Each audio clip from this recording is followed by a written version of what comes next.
পূর্ব বাংলার নিঃসঙ্গ এক গ্রাম ভেলাপাড়া। এই গ্রামটা দেখতে যত সাধারণই হোক, এক কোণে পড়ে থাকা পোড়ো বাড়িটা ঘিরে রয়ে গেছে ভয় আর রহস্যের ছায়া। বাড়িটা পরিত্যক্ত প্রায় 50 বছর। লোকজন বলে সন্ধ্যার পর ওখানে এক কালো বিড়াল দেখা যায়, যার চোখ জ্বলে ওঠে আগুনের মতো। সবচেয়ে অদ্ভুত বিষয় হলো বিড়ালটির ছায়া মানুষের মতো, লম্বা দেহ, বাঁকা আঙুল আর মাথার পাশে খোঁপা বাঁধা ছায়া। বুড়োরা বলে এই বিড়ালটি আসলে মাসিনা বুড়ি নামের এক কালো জাদুকরী। সে ছিল ভয়ানক শক্তিশালী, মানুষের আত্মা দিয়ে সে করত জাদু। রাত গভীরে তার ঘর থেকে শোনা যেত অচেনা ভাষায় মন্ত্র, ছুরি, কাঁচির আওয়াজ আর কোনো অস্পষ্ট কান্না। একদিন মাসিনা বুড়ি হঠাৎ উধাও হয়ে যায়। কেউ দেখে না তার মৃত্যু, কবর বা দেহ। শুধু বাড়ির দরজার সামনে একটা বিড়াল বসে থাকে চুপচাপ, আর তার ছায়া একজন মানুষের। 5 দশক পর এক তরুণ আসে শহর থেকে, নাম তানভীর। সে একটি গবেষণার কাজে গ্রামে আসে, ভৌতিক বিশ্বাস অবিশ্বাস নিয়ে তথ্য সংগ্রহ করতে। তানভীর বিশ্বাস করে না এসব ভূত, প্রেত, জাদুটোনা সব কুসংস্কার বলে মনে করে। সে সিদ্ধান্ত নেয় এক রাত কাটাবে সেই পোড়ো বাড়িতে।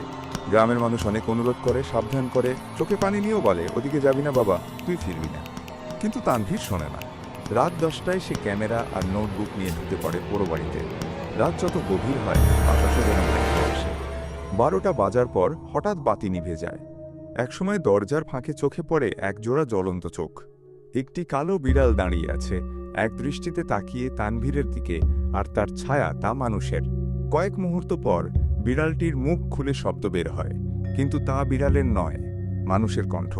তুই আমার ঘরে এলি কেন? আমি তো এখনো একা, আমার অভিশাপ শেষ হয়নি। তানভীর আতঙ্কে দৌড়ে বেরিয়ে যেতে চায়, কিন্তু সব দরজা জানালা বন্ধ। ঘরের কোণ থেকে উঠে আসে ছায়া ছায়া ছায়া, যেগুলো মানুষ না, আবার পুরোপুরি অমানুষও নয়। তাদের মুখ নেই, কেবল ফাঁকা চোখ আর ফিসফিস আওয়াজ। তুই হবে পরের শরীর, তুই হবে আমার ছায়া।